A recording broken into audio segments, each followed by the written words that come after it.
Hello, welcome. Marlon here. Today I'm working on some strawberry themed cookies. Before I get started, this is part of a collaboration with Sweet Ams and Haniela. You'll find the link to their tutorials in the description box.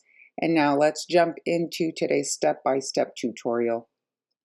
Let's start the tutorial with royal icing transfers. You could certainly pipe the strawberries right on the cookie, but I do like working with transfers. You get a more dimensional effect. The little pieces tend to stick out more. It just looks a little bit more realistic, not to mention all the time that you're saving when you're actually in the production of a large order of cookies.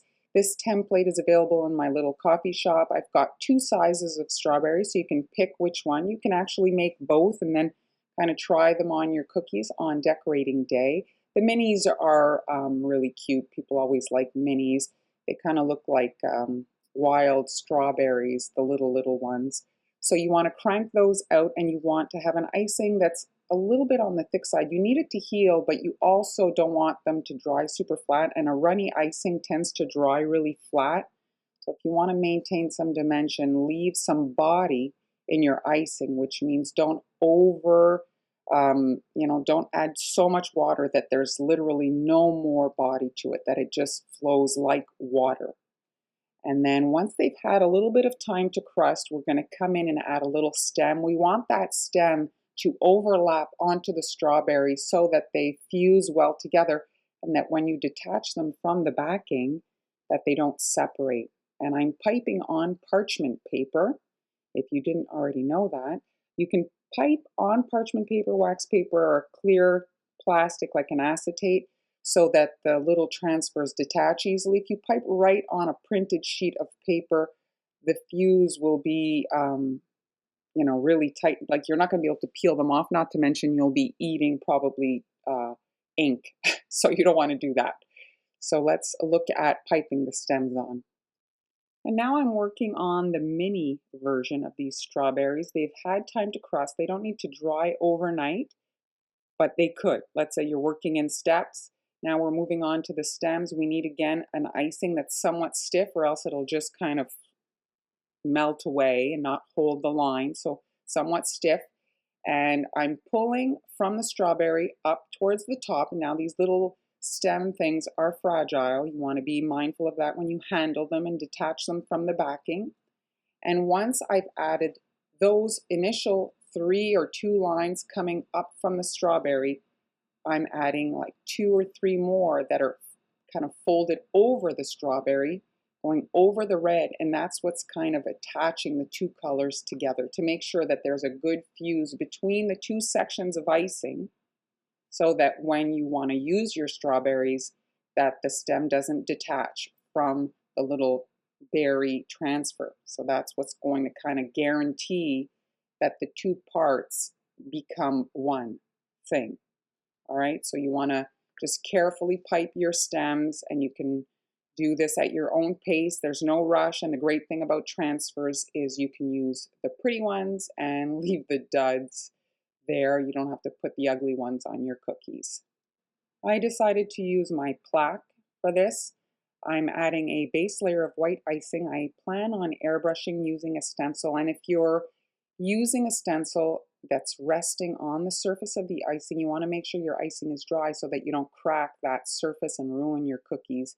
If you're not using a stencil, you could airbrush right away, but be mindful that if it does start crusting and you have this really thin eggshell finish and you blow on the icing really close, you could cause like fractures. So be mindful of that. Working in white so that my colors remain true. If you're airbrushing, those colors are translucent, and you could end up seeing like the colors through it, and then it compromises like the final color. If I'm airbrushing in blue on yellow icing, well, it'll look green. If I'm airbrushing in light blue, I want it to look light blue, so I'm working on white, and I need this to dry overnight. Here are the cookies. I'm working, like I mentioned, in a really light blue. Sometimes blue can be tricky to use. So if you find that it's always too heavy, too dark, you can dilute it with a little bit of alcohol. And so if it's half food color and half alcohol. Well, when you airbrush, it'll be that like less intense, and you can build the color until you reach the the shade of blue that you want. So now I'm just trying to decide where I want my lines to go. I'm doing a plaid, so you can kind of run it straight across. You can go diagonally, however you want to do it. And so the thing about plaid is when you do your first pass of the stripes, then let that dry before you rest the stencil on for the second pass. Well, the exposed squares will be receiving 2 layers of color, and so they'll be darker than the rest of the squares. So that's how you kind of create the plaid using your airbrush.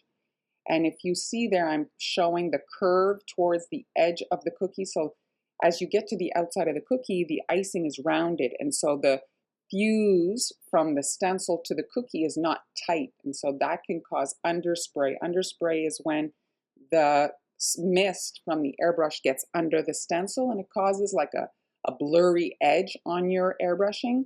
So you want to make sure that it's a really tight, snug fit up against. And if not, you want to airbrush really from the top. Don't get too close so that the mist, which finds itself in the air, can easily get under your stencil. So you want to hit directly from the top going down onto the cookie. You can barely see the blue. I'm doing a really, really light pass so that when I come in and do my second, you see here I've rotated the stencil.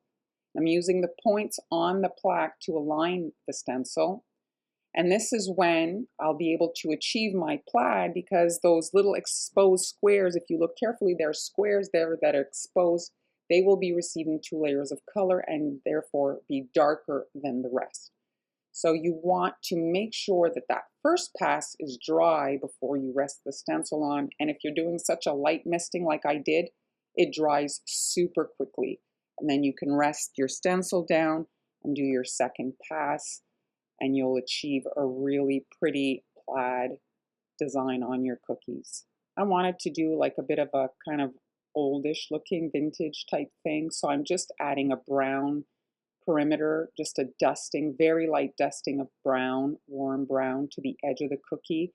And a lot of it's going to be hidden with my strawberry border, but I just felt it was kind of added to the design. So this is optional, entirely up to you if you want to add this little airbrushed border to your design.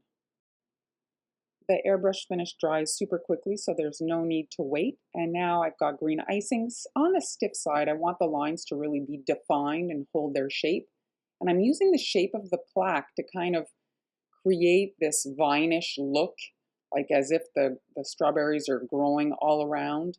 And I'm using the roundness. You see the corners? I'm extending the shape to the middle of the cookie, and those little dollops are going to receive my little royal icing transfers.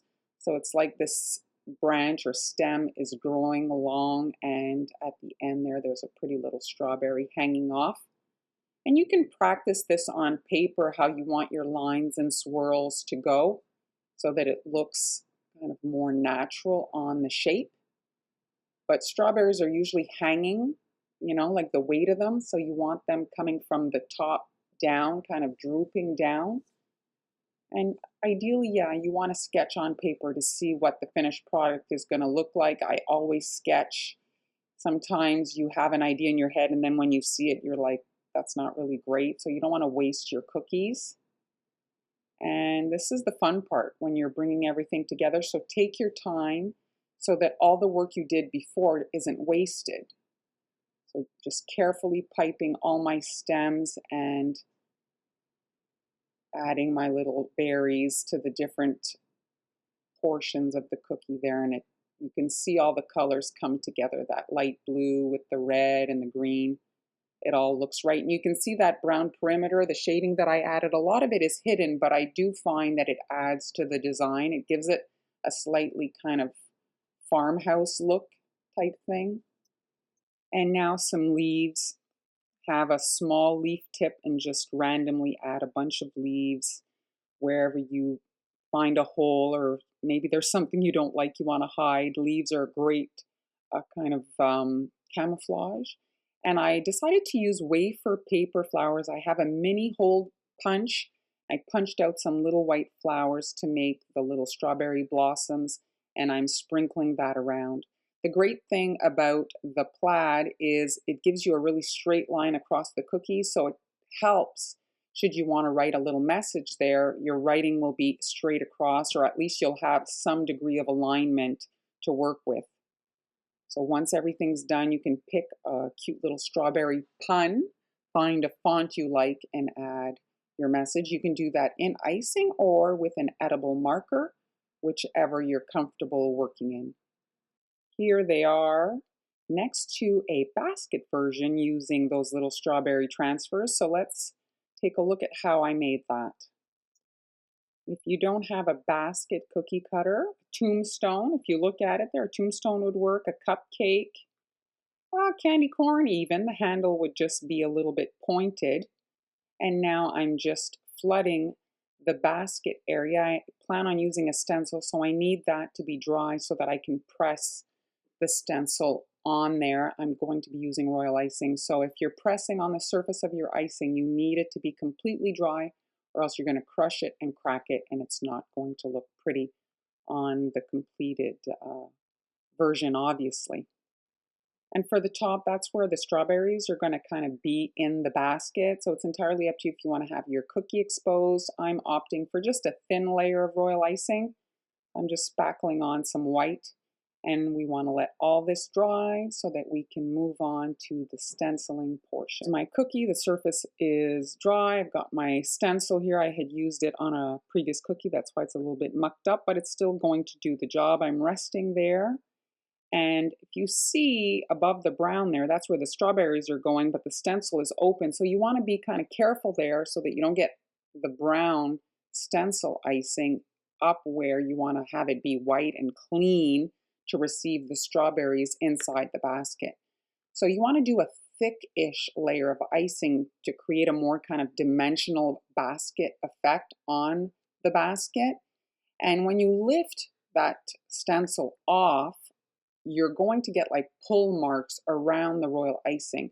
An easy way to fix that is to just rest a piece of parchment paper. Don't squish it in, just rest it on, and it'll kind of flatten out that little lip that's created when you lift off the stencil, and it dries just the same. Even with the parchment paper on there, the surface of the icing dries, and then you'll be able to lift it off and you'll get a nice flat finish.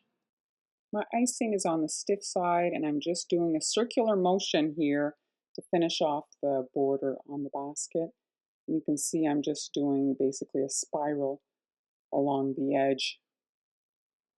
And this just kind of gives the basket a little bit more interest. I'm working in a 104 piping tip and in a light blue to match that plaque airbrushing, the plaid, and a wiggly line. You can see narrow edge out and just a wiggly line. And this is to make it look like the basket is lined with a little bit of cotton. And while this is wet, very important, I'm pressing the little berries in there to make them look like they're inside the basket. If you let that ruffle dry before adding your strawberries, where they're not going to look like they're together. The berries will be very above, and so this is how you're going to get it to look like they're inside the basket if that's something you want to achieve. Now we've got the basket filled with berries. I wanted to have something going on that handle, so I'm just adding that same green from the stems, a wiggly line across, and so they're going to be hanging off the handle, kind of dangling off as if like they were growing in this basket. I just thought it kind of carried up some of the color from the strawberries in a cute way. So once again, I'm using the wafer paper flowers. They were so cute and just the right size. So it's this mini flower punch. I'm adding some yellow icing. And if you use a color, the wafer paper is really translucent, so it'll kind of even show through. So that's why I'm using the yellow, so that I don't compromise the coloring of them. They're so faint, like they're really light, that you can see literally right through them. So if I was to do a red dot, a green dot, well, they'd have a green or red dot in the middle, which wouldn't look as nice. So once you've got those flowers attached, you can come in and add leaves or you can kind of add the stems to receive the berries that will be kind of hanging off that vine that's grown across the handle.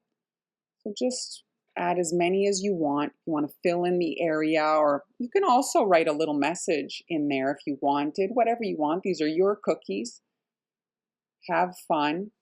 The royal icing transfers are a little bit like working with stickers, I want to say. You know, you have them there and you can kind of test it before you're even working in icing. You can just place them, move them around to see how you like them, and then secure everything on with your icing. I found there was a lot of, pretty colors at the top, but the bottom was very brown. Obviously, it's the basket, so I just added a little strawberry there, like it fell out of the basket, and it just carried down some of the color.